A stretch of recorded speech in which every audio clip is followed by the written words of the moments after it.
હૃદયરોગમાં ગુજરાતીઓ પહેલા નંબરે છે. ડાયાબિટીસમાં પણ પહેલો નંબર ગુજરાતીઓએ પોતાને નામે કરી લીધો છે. જે મોટી મોટી બીમારીઓ છે તે બધી જ ગુજરાતીઓએ પોતાની પાસે રાખી છે. તો કેન્સર શું કામ બાકી રહી છે? બિચારા કેન્સરે શું ગુનો કર્યો છે? પંજાબથી રાજસ્થાન ચાલતી એક ટ્રેન ભટિંડા ટુ બિકાનેર, જેને કેન્સર ટ્રેનનું નામ મળ્યું છે. અમદાવાદથી મુંબઈ વચ્ચે પણ બુલેટ ટ્રેન શરૂ થવાની છે. જો ગુજરાત સમયસર નહીં જાગે અને આવનારા 5 વર્ષમાં જો સંપૂર્ણપણે પ્રાકૃતિક ખેતી તરફ નહીં વળે તો બુલેટ ટ્રેનમાં આપણે કેન્સરના દર્દીઓને સારવાર માટે મોકલતા હોઈશું. અને આ ટ્રેનનું હુલામણું નામ પણ કેન્સર ટ્રેન કહેવાશે.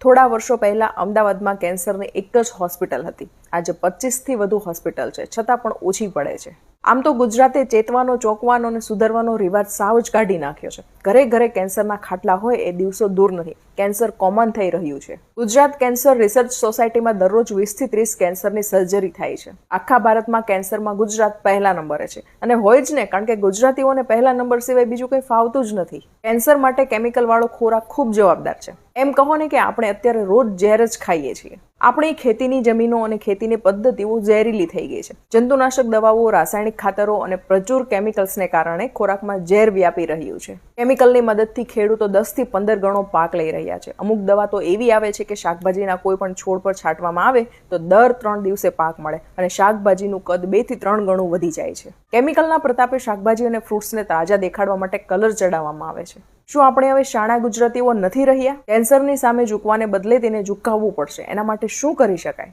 પહેલું કે ગુજરાતમાં માંડ 5% જમીનમાં પ્રાકૃતિક ખેતી થતી હશે. ગુજરાતે સંકલ્પ કરીને 5 વર્ષમાં આખું ગુજરાત પ્રાકૃતિક ખેતી કરતું થઈ જાય તેવું કરવું જ પડશે. આના માટે ખેડૂતો પણ તૈયાર છે, પણ સૌથી મોટી જવાબદારી લોકોની છે. બીજું છે વ્યસન છોડો. જૂની પેઢી દારૂથી સંતોષ માનતી હતી, પરંતુ નવી પેઢીને તો વ્યસનોમાં પણ વિવિધતા જોઈએ છે. ફેશન, દેખાદેખીથી, વટ મારવા, અણસમજથી, કુસંગથી વ્યસનો કરે છે. આમાં છોકરીઓ અને મહિલાઓ પણ સહેજે પાછળ નથી. સમૃદ્ધ અને સુખી ગણાતું ગુજરાત વ્યસનોના ભરણામાં ક્યારનું આવી ગયું છે. ત્રીજું છે માનસિક તણાવ ખૂબ જ વધી રહ્યો છે. આપણે બધા ગુજરાતીઓ ઓછા વત્તા અંશે ગાંડા થઈ રહ્યા છીએ. કોઈ 5% ગાંડું હશે તો કોઈ 10%. ટકાવારીમાં જ ફરક છે. બાકી આપણે માનસિક રીતે અસ્થિર થઈ રહ્યા છીએ, તેમાં કોઈ શંકા નથી. આખો સમાજ મેન્ટલ હોસ્પિટલ બની રહ્યો છે. સંપૂર્ણ સ્વસ્થ વ્યક્તિ દિવસે દીવો લઈને શોધવા જઈએ તો પણ મળે કે નહીં તેવી સ્થિતિ છે.